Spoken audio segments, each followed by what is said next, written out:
தமிழகத்தில் ஆட்சி மாற்றம் நடக்கும் போதற்கான கவுண்டன்ஸ் தொடங்கியிருக்குன்னு சொல்லி பிரதமர் பேசியிருக்காரு. அந்த சூழல் எப்படி பார்க்குறீங்க? ஆட்சி மாற்றம் அப்படிங்கிறதுக்கு பொருள் என்ன? முதல்ல புதிய ஆட்சி வர, அதான் புதிய ஆட்சிங்கிறது வார்த்தையில் அண்ணன் கேட்கறது. ஆட்சி மாற்றம் அப்படிங்கிறது பொருள் என்ன? புதிய அப்படிங்கிறதுனுடைய விளக்கம் என்ன? புதிய ஆட்சி அப்படி என்ன? புதிய ஆட்சி,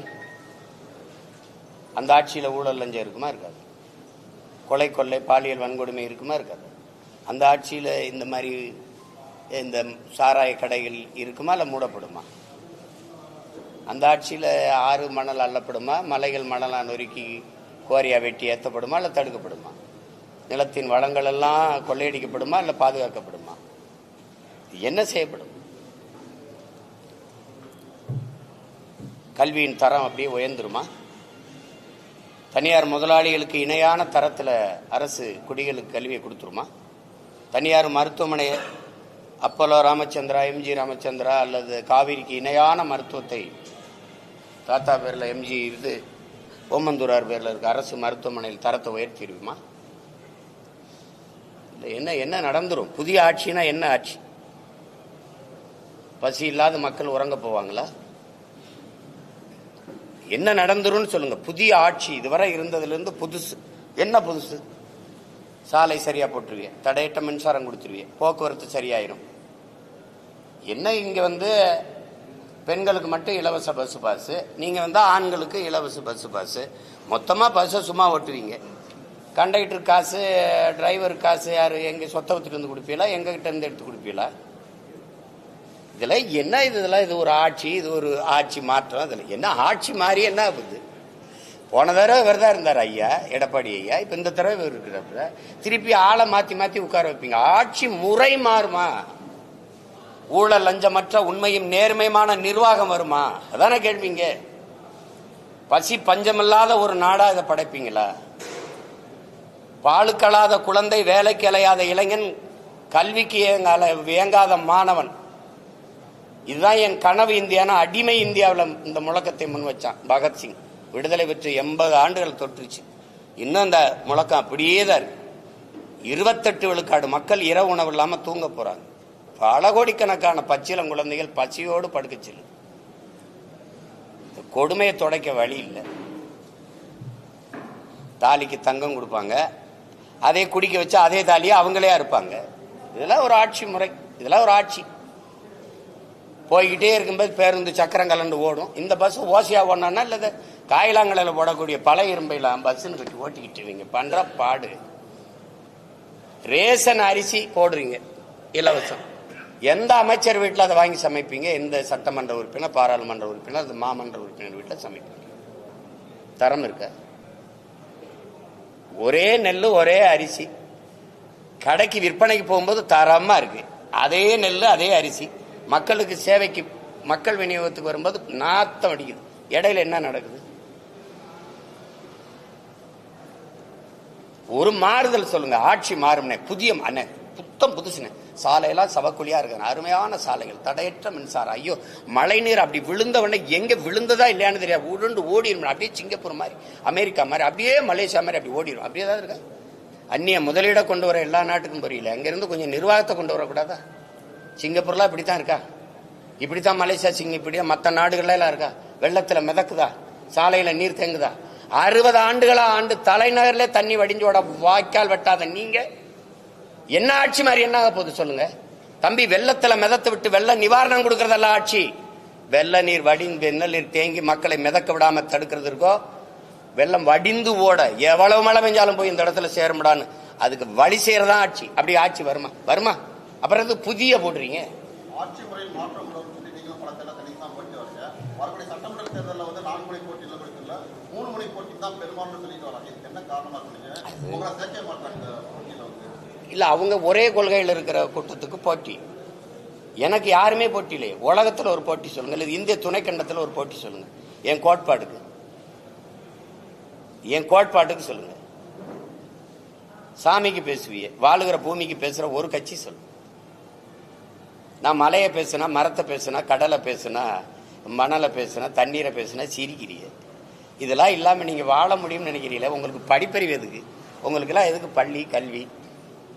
என்ன அறிவியல்னு ஒரு பாடம் படிக்கிறீங்க, புவியியல்னு ஒரு பாடம் படிக்கிறீங்க, எதுக்கு படிக்கிறீங்க? மனிதர்கள் இல்லாமல் மரங்கள் வாழ்ந்துடும், பறவை பட்சிகள் வாழ்ந்துடும். ஆனால் அது இல்லாமல் நீங்கள் வாழ முடியுமா? இப்போ இந்த அடிப்படை தெரியாத நீ எப்படி? இயற்கையின் பரிணாமத்தில் கடைசியாக வந்த சமூக விலங்கு இந்த மனிதன். இத்தனை விலங்குகள் இருக்கு, இத்தனை உயிரினம் இருக்கு, ஏதாவது இயற்கைக்கு பேரிடர் இருக்கா? இந்த மனுஷ பயலால தான். காரணம் இந்த பேராசை. மீனம்பாக்கத்தில் விண்ணூர்தி நிலையம் இருக்கிறது தேவை. 5000 ஏக்கர்ல பரந்தூர்ல கட்ட போகும்போது பேராசை, முதலாளிகளின் லாப தேவை. ஏற்கனவே என் தாத்தங்க பேர்ல 2 துறைமுகம் இருக்கு. ஒன்னு தாத்தா காமராஜ் பேர்ல, இன்னொரு என் பாட்டை வஉசி பேர்ல. அது போதும். 6111 ஏக்கர்ல துறைமுகம் கட்ட போறேங்கிறது தேவையில்லை, பேராசை. கோயம்பேடு பேருந்து நிலையமே எனக்கு போதும். யாரும் நாங்களுக்கு வசதி இல்லைன்னு வீதியில் நின்று போராடல, பேருந்தை மறிச்சு போராடலை என் மக்கள். அப்புறம் 410 கோடிக்கு கிளாம்பாக்கத்துக்கு எதுக்கு தூக்கிட்டு போனேன்? எதுக்கு தூக்கிட்டு போனேன்? அது பேராசை, கமிஷன். ஏதாவது வேற ஏதாவது காரணம் இருக்கா? காரணம் இருக்கா சொல்லுங்க. 2050 அப்படி வரும். 50 ஆண்டு கழிச்சு பறந்து போறவங்களுக்கு வசதி செய்யறிய விண்ணூர்தி. பசியோடு இருக்கவனை பத்தி கொஞ்சம் யோசிச்சு. அதாவது பறந்து போறவனை பத்தி கவலைப்படுற. 8 வழிச்சாலை எதுக்கு? வேகமா சென்னைக்கு போய் என்ன பார்ப்ப? சினிமா பார்ப்ப, இல்ல சீரியல் பார்ப்ப, இல்ல சிந்திச்சு எதுவும் படைக்க போறியா? என்ன பண்ண போற? ஏதோ ஒண்ணு, மலையை வெட்டி ரோட போட்டுறணும், காடை அழிச்சு ரோட போட்டுறணும், வேகமா போகணும். வீட்டுக்கு போவியா, சுடுகாட்டுக்கு போவியா? எல்லாத்தையும் போட்டுட்டு. அதுல அவங்க தெளிவாக தான் சொல்றாங்க, எனக்கு யாரும் போட்டி இல்லை. எனக்கு போட்டி இருக்கா? என் கருத்துக்கு போட்டி இருக்கா? ஒருத்தர் இருமொழி கொள்கைம்பாரு, ஒருத்தருக்கு கொள்கைனாவே என்னன்னு தெரியாது. நான் ஒரே மொழி கொள்கை தமிழ், என் உயிர் மொழி கொள்கை தமிழ்ங்க. எம்மொழியும் கற்போம் நாங்கள் வாழ, எங்கள் மொழி தமிழில் கற்போம் எங்கள் இனம் வாழ. இந்த கோட்பாடு யாராவது சொல்லுவாங்களா? அவர்கள் திராவிடர்கள் என்கிறார்கள், நாங்கள் தமிழர்கள் என்கிறோம். அப்ப அவர்களுக்குள்ளதான் போட்டி. அவர்கள் ஊழல் லஞ்சம்ங்கிறாங்க, நாங்கள் உண்மை நேர்மைங்கிறோம். அவர்கள் வாக்குக்கு காசு கொடுக்கறாங்க, நாங்க வாக்க விற்க கூடாதுங்கிறோம். மதிப்புமிக்க கருவி ஜனநாயகத்தில் மக்களுக்கு இருக்கிற மதிப்புமிக்க வலிமையான உரிமை வாக்குங்கிறோம், அதை விற்க கூடாதுங்கிறோம். என் மக்களை வாக்கை விற்கிற சந்தையா மாத்தினது யாரு? இந்த கட்சிகள். ஓட்டுக்கு காசு கொடுக்கிற கட்சிகளுக்குள்ள போட்டி. அப்ப அவங்க சரியா தானே சொல்றாங்க. நான் வாக்குக்கு காசு கொடுக்க மாட்டேன். அவங்க ஒரு தொகுதிக்கு 30 கோடி 15 கோடி 20 கோடின்னு செலவு பண்ணுவாங்க. நான் அந்த வட்டி காசை கூட செலவு பண்ண எங்களுக்கு வசதி இல்லை. அப்ப வேற தானே, நாங்க அந்த போட்டியில் இல்லை தானே. ஏதாவது சரிதான் அண்ணன் சொல்றது. போட்டியில் இல்லை, அவங்க எனக்கு போட்டி இல்லை, எனக்கு யாருங்க போட்டி இல்லை. தேர்தலுக்கு தேர்தல் அணி மாறி கட்சி மாறி தேர்தலை எதிர்கொள்றாங்க. அப்ப மக்களை முட்டாளா நினைக்கிறாங்கிறது என்ன கேள்வி? என்ன நினைக்கிறாங்க தான். மக்களுக்குள்ள அந்த ஒரு அறச்சீற்றம் இல்லை. அது ஐயா சகாயம் ஏதாவது அடிக்கடி கொடுப்போம். அறச்சீற்றம் இல்லை. ஒரு சினந்து எழுதுறாங்க, அது கொஞ்ச நேரம் இருக்குது. அப்ப இந்த தேர்தல் நேரத்தில் அப்படி தனியுது, அது தனிஞ்சிருது, ஒரு சின்ன சமரசம் ஆயிடுது, சகிப்புத்தன்மை வந்துருது. அவங்களுக்கு தெரியாத அந்த தொடர் சகிப்புத்தன்மை தான் அடிமை பிறக்கிறான்னு தெரியல. அடிமை உணர்வு எங்க பிறக்குது? அநீதியை கண்டு அச்சம் கொள்ளாமல் துணிந்து எதிர்ப்பவன் எவனோ அவனே உண்மையான ஜிகாத்துங்கிறாங்க, புனிதமான போராளிங்கிறாங்க நபிகள். ஆனா இங்க அப்படி இல்லையே. அநீதியை கண்டு அச்சம் கொண்டு எதிர்த்து நிற்க துணிவில்லாமல் சமரசம், சகித்துக் கொள்ளுகிறாங்க. அது தொடர்ச்சியா சகித்துக் கொள்ளும் போது அடிமை மனநிலை வந்துருது. அதாங்க நடக்குது. என் மக்களுக்கு ஒண்ணு இருக்கு, என் அன்பு உடன் பிறந்தார்களே, என் பேரன்பு மிக்க பெற்றோர்களே, என் மக்கள்கிட்ட ஒண்ணு இருக்கு. அடர்த்தியான வறுமை இருக்கு, ஏழ்மை இருக்கு. அது ஒரு குழந்தைய பெறுது. அது அறியாமைன்னு ஒரு குழந்தைய பெறுது. இந்த அறியாமையும் இந்த வறுமையும் சேர்ந்து ஒரு பிள்ளைய பெறுது. அதுக்கு பேர் மறதின்னு பேரு. இந்த மூணும் சேர்ந்து இந்த அரசியல் தலைமைகளுக்கு முதலீடா மாறிடுது. நேத்து இங்க இருந்த இவனை திட்டி பேசுன, இன்னைக்கு மானங்கட்டு போய் இங்க இருக்க, அப்புறம் இவனை திட்டி பேசுற, என்னதான்டா அவன் கொள்கை கோட்பாடு அப்படின்னு இல்லையே. இந்த மாறி மாறி போறவங்களுக்கு ஒரே கோட்பாடு தானே. சீட்டு அதிகமா இருக்கணும், நோட்டு அதிகமா இருக்கணும், அங்க போவோம்ங்கிறது ஒரு கொள்கை. கொள்கைனா கொள்கை, கொள்ளு மரபு, கொள்கை கொள்கை தானே. வேற என்ன கொள்கை இருக்கு? வேற என்ன கொள்கை இருக்கு? திமுகங்கிறீங்க, திமுகவும் அதிமுகவும் வெவ்வேறு கட்சின்னு யாராவது சொல்லுங்க. அது ரெண்டு வெவ்வேறு கட்சினா வேற சித்தாந்தம் கொண்டது. பாரதிய ஜனதா காங்கிரஸ் வெவ்வேறு கட்சி, வெவ்வேறு சித்தாந்தங்கள், வெவ்வேறு கோட்பாடு, வெவ்வேறு தத்துவத்தை கொண்ட கட்சி. யாராவது சொல்லுங்க. ஒரே ஒரு கருத்துல இந்த இடத்துல காங்கிரஸ் பிஜேபியில இருந்து மாறுபடுது ஒண்ணு, இல்ல அதிமுக திமுக இந்த இடத்துல மாறுபடுது ஒண்ணு. இப்ப ஆட்சியில் இருக்கிற திமுகவில் இப்ப இருக்கிற ஆட்சியில் இருக்கிற திமுகவில் 10க்கு மேற்பட்டவர்கள் அதிமுக அமைச்சர்கள். ஆமாவா இல்லையா? ஆமாவா இல்லையா? ஐயா சேகர் பாபு, ஐயா கண்ணப்பன், ஐயா ரகுபதி, ஐயா முத்துச்சாமி, தம்பி செந்தில் பாலாஜி, ஐயா ஏவா வேலு, வேற நேர் விட்டுனா ஐயா KK சொல்லுங்க. முதன்மையான அந்த அமைச்சர்கள் எங்க இருந்தாங்க? இங்க இருந்தாங்க அதிமுக. இப்ப இங்க இருக்காங்க. நாளைக்கு இங்க இது வரும்னா இங்க வருவாங்க. இது கேட்டா இது தாய் கழகத்துக்கு வர்றது, இது போட்டா சேய் கழகத்துக்கு வர்றது. அப்போ இது சொர்ணாக்கா, திமுக ஒரு சொர்ணாக்கா, அப்புறம் இங்க இருந்து வருது ஒரு வர்ணாக்கா வருது, அப்புறம் இங்க வசதி இல்லை, அப்புறம் சொர்ணாக்கா டைப் வருது. உங்களுக்கு புரியுதுன்னு இருக்கு. தாயை போல் பிள்ளை, நூலை போல் சேலை. தாய் கொடுமைக்காரியா இருந்தா பிள்ளை அப்படியே கோகில வாணியா பிறந்துருமா என்ன? இது கொடுமை. இது ஒரு ஏமாத்தி இந்த ஜனத்தை நாங்கள் ஆட்சியை மாத்திரம், அதை தூக்கி எரியணும். எங்க எறிவ? யார வச்சு எறிவ? தீமைக்கு மாற்றப்படி தீமை. நபிகளாற்ற போய் கேட்கிறாங்க, இந்த தீமையை எப்படி ஒழிப்பீர்கள் நபிகளே? நன்மையை வச்சு தானே. நன்மை எங்க? யாரு நன்மை? நெருப்புக்கு எப்படி நெருப்பு எப்படி மாற்றாகும்? நெருப்பை வச்சு எப்படி அணைப்ப? ஒரு தண்ணீர் வேணது யாரு? திமுகவுக்கு மாற்ற அதிமுக. எந்த வழியில் எப்படி? ஒரே ஒரு இடத்துல வந்தா டாஸ்மார்க்க மூடிடுவாருன்னு சொல்லு. ₹1 கமிஷன் வாங்க. பணி அமர்வா, பணியிட மாற்றமா, பணி உயர்வா, 5 பைசா வாங்க மாட்டார். ஒண்ணு யாராவது அவர் வந்தா மலையை காப்பார், காட்டை காப்பார், நீர்வளம் ஏரி எல்லாம் பாதுகாக்கப்படும். அப்படி இருக்கும். ஏதாவது ஒரு மாறுதல் சொல்லுங்க. அதிகபட்ச வளர்ச்சி இந்த நாடு கட்டமைக்கிற வளர்ச்சி கடன் வளர்ச்சி. 5 லட்சம் கோடியில் விட்டு போய் 10 லட்சம் கோடி கடன் வளர்ச்சி. வேற எது வளர்ச்சி இருக்கு தம்பி? நீங்க சொல்லுங்க. எல்லாம் படிச்ச பிள்ளைங்க தானே, ஒண்ணு சொல்லுங்க. என்ன வளர்ச்சி இருக்கு? சும்மா பேசிக்கிறலாம். கூட்டணி வச்சு கூடி கொள்ளையடிச்சா சரியாயிருமா? எந்த அடிப்படையில் அணி சேருறீங்க? எந்த அடிப்படையில்? இது என்ன அரசியல்? தேர்தல் வந்தவொடனே யார் எங்க போறது, அவர்கள்ட்ட எவ்வளவு பேசுறது, இவள்கிட்ட இது கேவலம். இதெல்லாம் இந்த பேரம் பேசுறது பொலிட்டிக்கல் ரெவல்யூஷன் அப்படின்னு தான் வருது. எல்லாம் அரசியல் மாறுதல், அரசியல் புரட்சி அப்படின்னு தான் வர்றாங்க. அப்புறம் அது அரசியல் பிசினஸ் ஆகுது, பொலிட்டிக்கல் பிசினஸ் ஆகுது. கடைசியா எங்க வருது? கொச்சையா சொன்னது கடைசியா அப்படியே இருக்கு. எவன் அதிக காசு கொடுக்குறானோ அவன்கிட்ட போறது, எவன் அதிக இடம் கொடுக்குறானோ அவன்கிட்ட போறதுன்னா அதுக்கு பேரன்னு நீங்களே முடிவு பண்ணிக்க. இது எங்க போய் நிறுத்துது? அதனாலதான் நாங்க தமிழ் இன பிள்ளைகள் தன்மான போர் நடத்துறோம், இனமான மீட்சிக்கு போர் நடத்துறோம். வெற்றியை தோல்வியை சமமா கருதுறவன் தான் வீரன். வெற்றி அடைஞ்சா இருப்பேன், தோல்வி அடைஞ்சா போயிருவேங்கிறது கோளை. நாங்கள் பிறவி வீரர்கள். எங்களுக்கு தெரியாத 3 எழுத்து பயம். எங்களுக்கு எங்கள் பரம்பரைக்கே தெரிஞ்ச 3 எழுத்து வீரம். அதனால சண்டை செய்யறோம். எத்தனை ஆயிரம் பேர் வந்தாலும் எதிர்த்து நிற்போம், ஆனால் யாரையும் எதிர்பார்த்து நிற்க மாட்டோம். இது எங்கள் பரம்பரை பழக்கம். அதனால போய் அவரோட கூட்டணி சேரு, இவரோட சேர்ந்து என்ன செய்யலாம்னு சொல்லு. கோட்பாடு கொள்கை மாறுறாங்கன்னு சொல்றீங்கன்றீங்களே, அது நடக்குதா இல்ல? நான் கேட்டா பதில் இருக்கா? உங்க கேள்வி எவ்வளவு தவறா இருக்கு. சொல்றீங்களே அப்படின்னா நான் இல்லாத ஒன்றை சொல்ற மாதிரி நீங்க சொல்ல வரீங்க. அப்புறம் யாரை நீங்க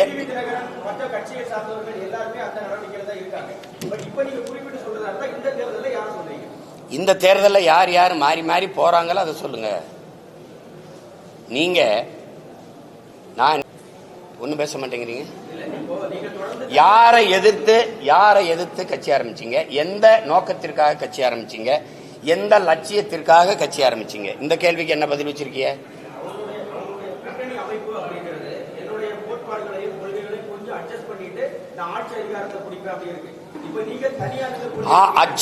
அட்ஜஸ்ட் பண்ணி நீங்க அட்ஜஸ்ட் பண்ணுங்க, ஆட்சி அதிகாரத்தை பிடிங்க.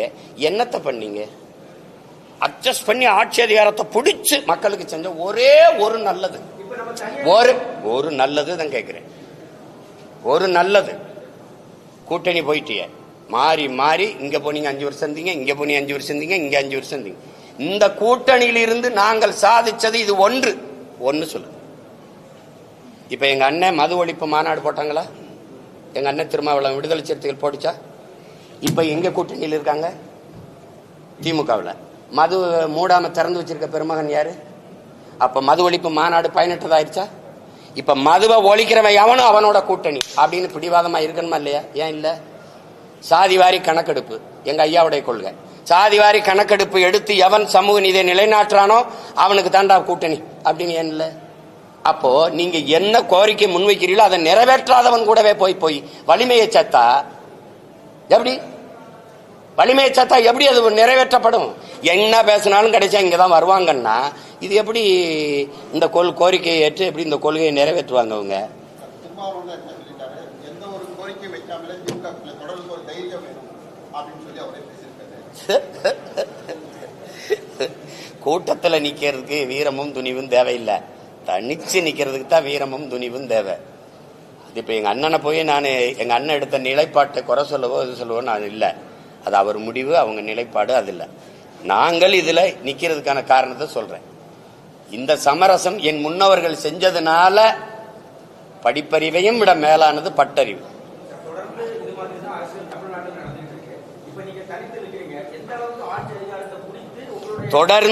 தொடர்ந்து இதுதான் நடக்குதுன்னு நீங்க தம்பி சொல்றீங்க. தொடர்ந்து நடக்குது என்பதற்காக ஏற்கனம்னு இருக்கா, இல்ல அதை மாற்றணும்னு இருக்கா? தனியா நின்று மாற்றமா இல்லையான்னு பாருங்க. 1.1 4.5 லட்சம் வாக்கு வாங்கின ஒரு அரசியல் கட்சி இந்திய பெருநிலத்தில் வாழ்ந்ததாக சரித்திரம் சொல்லுங்க, வளர்ந்ததாக சரித்திரம் சொல்லுங்க. 1.1 விழுக்காட்டிலிருந்து 8.22 8.5 விழுக்காட்டுக்கு உயருது அப்படின்னா வாக்குக்கு காசு கொடுக்காம சின்ன சின்ன பிள்ளைகள் இந்த மகளெல்லாம் வேட்பாளராக நிறுத்துறதுக்கு அறிவிச்சா வயசு வரல, 24 வயசு தான் வருது. அப்ப அந்த மாதிரி சின்ன சின்ன பிள்ளைகள், அறிமுகமில்லாத பிள்ளைகள், அவர்களை நிறுத்தி எளிய பின்புலத்திலிருந்து வர பிள்ளைகள் வாக்குக்கு காசு கொடுக்காமல் மக்களின் நன்மதிப்பை பெற்று 36 லட்சம் வாக்கை தொட்டு 3வது பெரிய கட்சியா அங்கீகரிக்கப்பட்ட ஒரு மாநில கட்சியா உயர முடியுதுன்னா இது வளர்ச்சியா இல்லையா? இது வெற்றி அங்கீகாரமா இல்லையா? இது வெற்றியா இல்லையா? நீங்க வெறும் தேர்தல் வெற்றி தான் வெற்றினீங்கன்னா கஷ்டம். தேர்தல் வெற்றினா கஷ்டம்.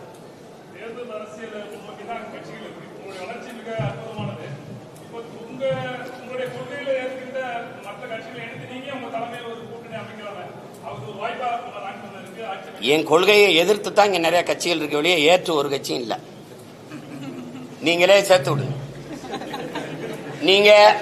நீங்க எல்லாருமே பெரியாருங்கிறீங்க 3 கட்சி. நான் எங்கள் இனத்தின் முன்னோர்கள் எல்லாருமே எங்களுக்கு பெரியாருங்கிறோம். உங்களுக்கு புரியுதா? அதே ஐயா பெரியாரே எங்க தாத்தா முத்துராமலிங்க தவிர பெரியாருன்னு எழுதுறாப்ல. எங்களுக்கு எங்க அண்ணன் புதுவரை எத்தனதுரை எங்கள் தாத்தா கியாப்பை விஸ்வநாதர் தமிழ் இனத்தின் பெரியார்னு பேசுறது இருக்கு. எங்களுக்கு ஒவ்வொருத்தனும் பெரியார். அப்ப கோட்பாட்டு அளவுல நாங்க மாறுபடுறோம். இந்திய துணைக்கண்டத்தில் இந்திய பெருநிலத்தில் எந்த ஒரு இனம் தன்னை திராவிடன் என்று வரையறுத்துக் கொள்ளும். திராவிட பண்பாடு, திராவிட நாகரிகம், திராவிட கலாச்சாரம், திராவிட கட்டட கலை என்று எந்த ஒரு இனம் தன்னை வரையறுத்துக் கொள்ளும், தன்னை அடையாளப்படுத்தும். என்னை ஏன் உலகத்தின் தொல்குடியை மூத்த ஒரு பேரினத்தை, என்னை ஏன் என் அடையாளத்தை திராவிட அடையாளமா மறைக்கிறேன்? சாதிய இழிவை தொடைத்தெறிய போராடுவதை விட செத்து ஒழிவது மேலானது. தொடைத்தெறிய போராடாமல் இருப்பதை விட செத்து ஒழிவதே மேலானதுன்னார் புரட்சியாளர் அண்ணல் அம்பேத்கர். அதே தான் நாங்க நினைக்கிறேன். எங்க மேல் சுமத்தப்பட்ட திராவிட இழிவை தொடைத்தெறிய போராடாமல் இருப்பதை விட செத்து ஒழிவதே மேலானதுன்னு நினைக்கிறேன். யார் என்ன எதுக்கு நீ திராவிடங்கிற? என் மொழி தமிழ், என் இன அடையாளம் தமிழன். அதுல எதுக்கு நான் மட்டும் திராவிடனா இருக்கணும்? தமிழர் என்றால் யார் யார் தமிழர்னு கேட்குறீங்க. சரி, திராவிடர் என்றால் யார் யார் திராவிடர்னா பதில் சொல்லுங்க. நான் யார் யார் தமிழர்னு சொல்லுங்க.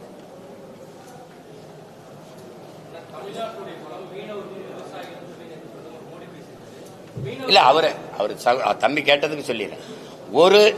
ஒரு கத்தரிக்காயை நீங்க விளைய வைக்கணும்னா அதுக்கு எவ்வளவு காலம் கொடுக்குறீங்க? ஒரு தக்காளியை விளைய வைக்க எவ்வளவு காலம் கொடுக்குறீங்க? விதையை போட்டு வீட்டுக்கு வந்தவொடனே தக்காளி பூத்து காய்ச்சிருக்காது இல்ல, ஒரு குறைஞ்சது 60 நாள் காத்திருக்கீங்க இல்ல. அப்ப அந்த 60 நாள் கூட காத்திருக்க முடியாதவன் பலனை அனுபவிக்க முடியாது.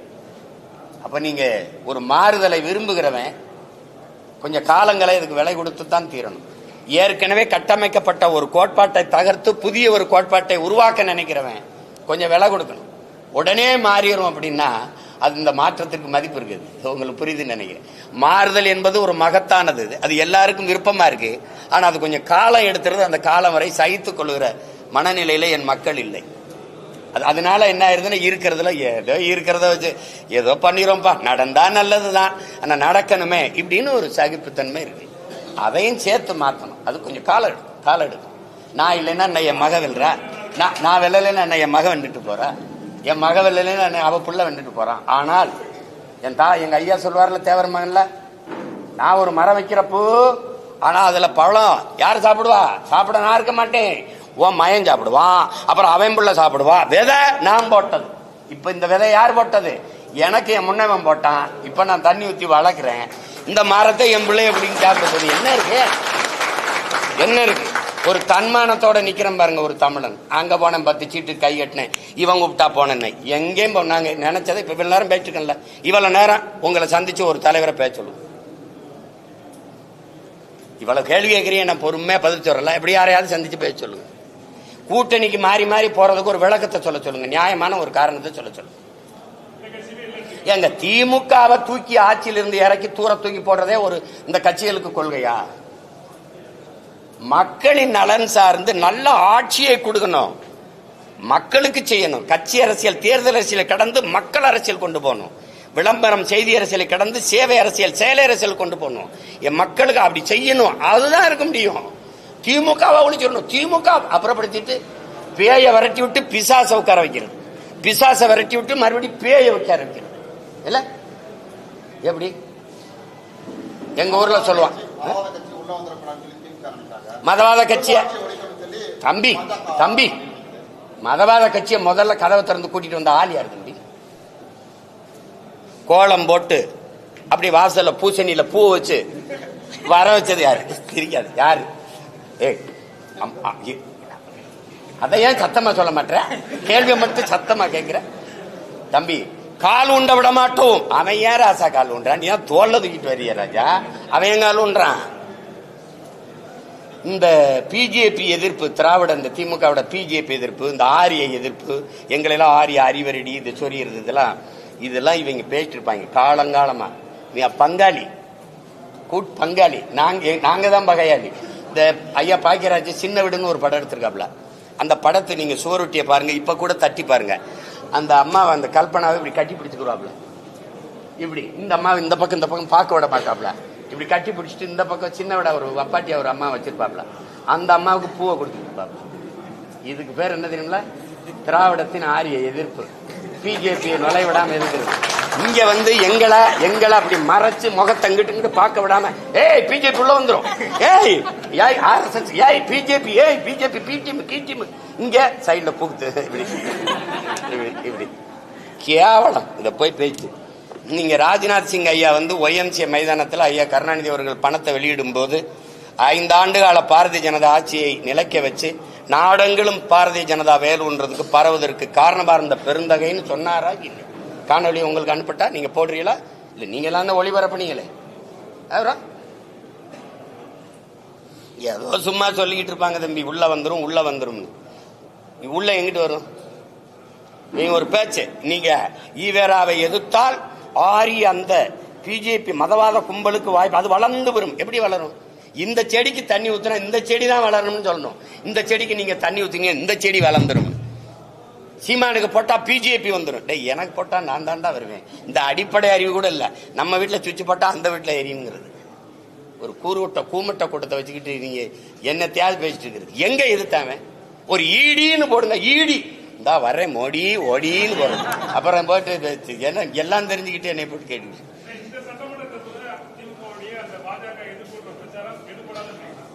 எடுபடாது.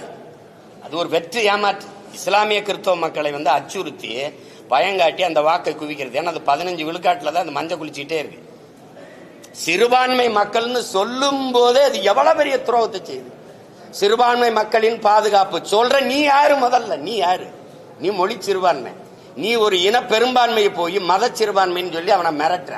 சிறுபான்மை மக்களின் பாதுகாப்புன்னு சொல்லும் போதே என் மக்களை நீ அச்சுறுத்துற. அந்த வார்த்தையில என்ன பாதுகாப்பு? என் வீட்டுக்கு தனியா போலீஸ் பரிசு போடுவியா? இல்ல வாட்ச்மேனா நின்று பாதுகாப்பியா? யாரு நீ? முதல்ல ஒரு ஒட்டுமொத்த நாட்டு மக்களின் பாதுகாப்புன்னு பேசுறவன் தான் தலைவன். அங்கதான் இந்து இஸ்லாம் கிறிஸ்தவன் பௌத்தன் எல்லாருக்குமான பாதுகாப்பு இருக்கு. அதுல என்ன ஸ்பெஷல் போர்ஸ் போடுவியா? கிறிஸ்தவ இஸ்லாமியனுக்கு பாதுகாப்பு, சிறுபான்மை பாதுகாப்பு. நீ யாரா? முதல்ல நீ யாரா? Who are you? நீ யாரு? நீ பெரும்பான்மை. எப்படி பெரும்பான்மை? எப்படி பெரும்பான்மை? மதம். உலகத்துல எங்கடா மதம் ஜாதியை வச்சு மனிதனை கணக்கிட்டு இருக்கான்? மடப்பல மொழி இனமா தாண்டா உலகம் புறா கணக்கிடுவான். அப்ப நாங்க பெருத்த தேசியனத்தின் மக்கள். என் மொழி தமிழ், என் குடிதமிழ், நான் ஏற்றிருக்கிற சமயம் மார்க்கம், என் சமயம் இந்த கிறிஸ்தவம், என் மார்க்கம் இஸ்லாம், என் சமயம் இன்னைக்கு இந்துன்னு இருக்குது. அன்னைக்கு நான் சைவனா இருந்தேன், வைணவனா இருந்தேன், இன்னைக்கு சமணனா இருந்தேன், சீக்கியனா இருந்தேன், பௌத்தனா இருந்தேன், இப்ப இந்துன்னு வருது, அஸ்பர்லா இந்துன்னு வருது. அப்ப நான் அப்படித்தான் நீ இது பண்ணணுமே ஒழிய இங்க வந்து ஒரு நாட்டு குடிகளை நீங்க சிறுபான்மை எப்படி பாதுகாப்பு எங்க வச்சு பாதுகாப்பு? என் வீட்டு வாசல வேல்கம்பு வெட்டர்வாலோட நிப்பி அப்படியே பாதுகாக்க? சரி, உங்களை என் மக்கள் ஓட்டு போட்டு 60 வருஷமா பாதுகாத்து வச்சிருக்கான பதவியில் உட்கார வச்சு நீ எங்களை பாதுகாக்கிற ஒரு பீத்தல், ஒரு பைத்தியக்காரத்தனமா அந்த பிதற்றல். எங்க கூட்டமும் நம்பி போய் இது இதை பாதுகாக்குதுன்னு ஓட்ட போட்டு அவன் இந்த பதவியில் உட்காந்துட்டு தன்னையும் தன் குடும்பத்தையும் தன் சகாக்களையும் வச்சுக்கிட்டு சொத்தை பாதுகாத்துட்டு வசதியா உட்காந்துருக்கான். வேற என்ன பாதுகாப்பு? இதுல பிஜேபி வந்துடும். பிஜேபி ஒரு ஆண் மகனா சொல்றா, வீர மகனா சொல்றா, நான் இருக்கிற வர வராது, என்னை தாண்டிதான் அந்த கோட்டை அவன் தொடணும் அப்படி சொல்லு. வந்துடும் பிஜேபின்னு சொல்றதுக்கு ஒரு தலைவன், ஒரு கட்சி, அது ஒரு ஆட்சி. மானங்கள் சொல்லணும்ல, வர விட மாட்டேன். என் மக்கள் தைரியமா இருங்க, வராது. பாரதிய ஜனதாவோ அந்த கட்சிகளோ வந்து இந்த நாட்டுக்கு மக்களுக்கும் செய்ய வேண்டிய நன்மை ஒண்ணும் இல்லை, ஏன்னா நாங்க அதை செஞ்சிருவோம் அப்படி சொல்லு, அப்படி சொல்லு. பாரதிய ஜனதா வந்துடும், காங்கிரஸ் வரலாமா? காங்கிரசுக்கும் பாரதிய ஜனதாவுக்கும் எந்த இடத்தில் கொள்கை மாற்றத்தை இந்த திராவிட திருவாளர்கள் பெரியவர்கள் எந்த இடத்தில் வளர்க்குவீங்க? காங்கிரஸ் தலைவர்களை சொல்லுங்க. பிஜேபி இந்த இடத்துல நாங்க மாறுபடுறோம், இது மதவாதமா? பாரதிய ஜனதா இடிச்சது, RSS இடிச்சது, மசூதியை இடிக்க அனுமதித்தவன் எவன்? தம்பி நான் கேட்கிறேன், நான் இந்த இலங்கை தூதரகத்தை முற்றுகையிட்டு போராட போறேன். 1 கிலோமீட்டருக்கு அங்கேயே நீ தடுப்பணை போட்டு பேரிக்காடை போட்டு நீங்க போராடிட்டு போன்னு சொல்றீங்களா இல்லையா? ஆளுநர் மாளிகை முற்றுகை எங்க தடுப்பீங்க? 1.5 கிலோமீட்டர் 2 கிலோமீட்டர் முன்னாடி தடுப்பீங்களா இல்லையா? அப்ப எப்படி கரசேவை வந்து மசூதி ஏறி இடிக்கும்னு தெரியாம எப்படி உளவுத்துறை என்ன பண்ண? ஒரு ஆண்டு என்ன பண்ணுச்சு?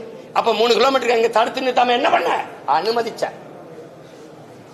அண்ணல் அம்பேத்கர் பிறந்த தினத்தை வந்து நீ வந்து உலக நாட்டின் கருப்பு தினமா மாத்தணும்.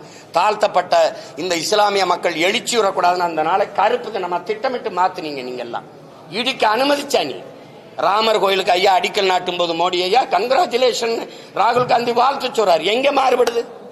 எங்க மாறுபடுது? எது GST இல்லையா? எதுல? நீட்லயா? இல்ல CAA NRC இல்லையா? இல்ல NIA இல்லையா? எந்த கொள்கையில? வெளியுறவு கொள்கையிலையா? பொருளாதார கொள்கையிலையா? மருத்துவ கொள்கையிலையா? பாதுகாப்பு கொள்கையில? இந்த இடத்தில் பாரதிய ஜனதா காங்கிரஸ் முற்றிலும் மாறுபடுது. ஒரே ஒரு ஒன்னு சொல்லு, ஒன்னு சொல்லுங்க, ஒன்னு சொல்லுங்க. அதனாலதான் சொல்ற, கொடியில் வண்ணம் மாறும், கொள்கையில இவங்களுக்கு என்ன மாறாது, பூரா திருட்டு போயிடுங்க. நீ பேசிட்டு இருக்கிற, நீ என்னமா பிஜேபி வந்துடும். பிஜேபி வரக்கூடாது, காங்கிரஸ் வரலாமா? இந்த நாட்டில் தமிழ் மக்கள் படுகிற அவ்வளவு துயரத்திற்கும் காரணம் யாரு? காங்கிரஸ். 500 TMC 450 TMC வந்துகிட்டு இருந்த தண்ணி, காவிரியில் வந்துகிட்டு இருந்த தண்ணியை தரவிடாம தடுத்தது யாரு? வழக்கு போட்டதா யா கருணாநிதி. அந்த வழக்கை திரும்ப பெறுங்கன்னு மிரட்டி அந்த வழக்கை திரும்ப பெற வச்சது யாரு? அம்மையார் இந்திரா காந்தி. கச்சத்தீவை தான் தோன்றித்தனமா எடுத்து சிங்களனுக்கு தாரை வாத்து கொடுத்தது இந்தியாவோடதா அந்த நிலப்பரப்பு? என்னோடது, என் பாட்டன் சேதுபதி எடுத்து கொடுத்தது யாரு? நீங்க. ஒரே ராத்திரியில சினிமாவோ பண்டார நாயக்கா சாஸ்திரி கையெழுத்து போட்டிய மக்களை நாடற்றவன ராத்திரியில இறக்கி விட்டவன் யாரு? நீ. இந்த நிலத்தில் இருக்க நச்சு திட்டம், அணுகுலை, ஸ்டெர்லைட், மீத்தேன், ஈத்தேன் எல்லாத்தையும் கையெழுத்து போட்டு கொடுத்தது யாரு? நீ. கல்வியை மாநில பட்டியலிருந்து பொதுப்பட்டியல் தூக்கிட்டு போனது யாரு? நீ. அப்புறம் நீ வந்து புதுசா என்னமோ எங்களுக்கு எல்லாம் நல்லது செய்யப்படுற, நல்லது செய்யப்படுற. என்ன செய்யப்படுற? முதல்ல அந்த நாட்டில் இந்திய திணிச்சு இந்த நாட்டில் என் தாய்மொழி அழிக்க துடிச்சது நீ. என்ன சொல்லுங்க, ஏதாவது சொல்லுங்க. என்ன நீ இதுல இருந்து மாறுபட்டுட்ட? அப்ப பிஜேபி வரக்கூடாது, காங்கிரஸ் வரலாமா? ஒரு தேசிய இனத்தின் விடுதலை கனவை அழிச்சு நாசமாக்கின கட்சி காங்கிரஸ். கண்ணு முன்னாடி என் இனத்தை கொன்று வச்ச கட்சி அதிகாரம் காங்கிரஸ். சிங்களனுக்கு கனவில் கூட என்ன வராது தமிழர்களை வென்றுவிட முடியும்னு.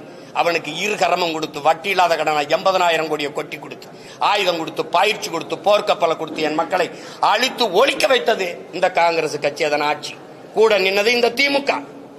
நீங்க பேசிக்கிறீங்க இந்த காங்கிரஸ் இனத்தை கொண்டு வச்ச காங்கிரஸ் வரலாம். அதை எப்படி அனுமதிக்கிறா? 2 பேருமே வரக்கூடாதுன்னு சொல்ல. அப்பதான் நீ ஆண்மகன். இந்திய கட்சி எதுக்குன்னு கேளு.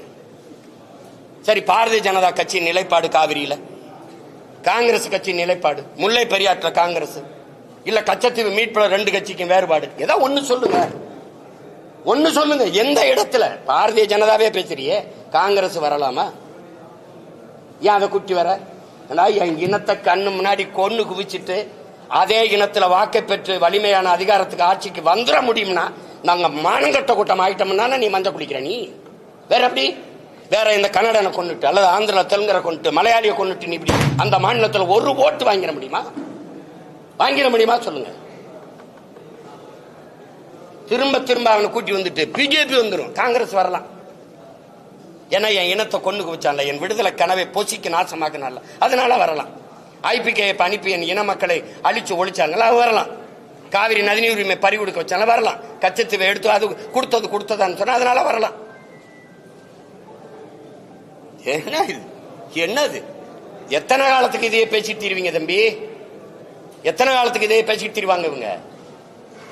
ஒரே ஒரு காங்கிரஸ் கட்சி தலைவரை இந்த பாரதிய ஜனதாவில் இருந்து இந்த இடத்துல நாங்க மாறுபடுறோம். அது மதவாத கட்சி. நீ மிதவாத கட்சியா? அவன் we are all Hindus சும்பா. நீ yes we are all Hindus சும்பா. வேற அவன் சவுண்ட் இந்துத்துவா, நீ சாப்பிட்டு இந்துத்துவா. வேற என்ன சொல்லுங்க? 100 விழுக்காடு இந்துக்கள் பிஜேபி, 90 விழுக்காடு இந்துக்கள் திமுக. நான் சொல்லல, தலைவரே சொல்றாரு என் கட்சியில 90 விழுக்காடு இந்துக்கள். இது பிஜேபியின் பீட்டியமா நாங்க பீட்டியமா? சொல்லுங்கப்பா. என்ன என்ன எத்தனை காலத்துக்கு இந்த ஃப்ராடு இந்த புழுகுனி வேலையை செஞ்சுக்கிட்டு வண்டி ஓட்டிட்டு இருப்பேன்? ஒரு வீர மகனா நின்னா நீ கவலைப்படாம இரு, வரமாட்டான், நான் இருக்கேன் அப்படி சொல்லு. வந்துருவான். இத சொல்றதுக்கு வந்த பிறகு என்ன பண்றது? வாத்தியாருக்கு சம்பளம் கொடுக்க முடியல, எல்லா காசையும் வச்சுக்கிட்டு தரமாட்டேங்குது. இந்த புலம்புறதுக்கு ஒரு அதிகாரம், 40 பாராளுமன்றம், அதுக்கு ஒரு ஆட்சி. ஏய் என் காசை தரலாம், உனக்கு எதுக்குடா நான் வரி கொடுக்கணும்? GST கிடையாதுடா, தர முடியாதா? சொல்ல முடியாது. சொன்னா என்ன வேணும்? ஈடி.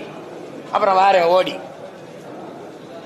Very sorry Modi. இதானே இது ஒரு கேவலம். இது ஒரு கட்சிகள் ஆட்சிகள். இதுக்கு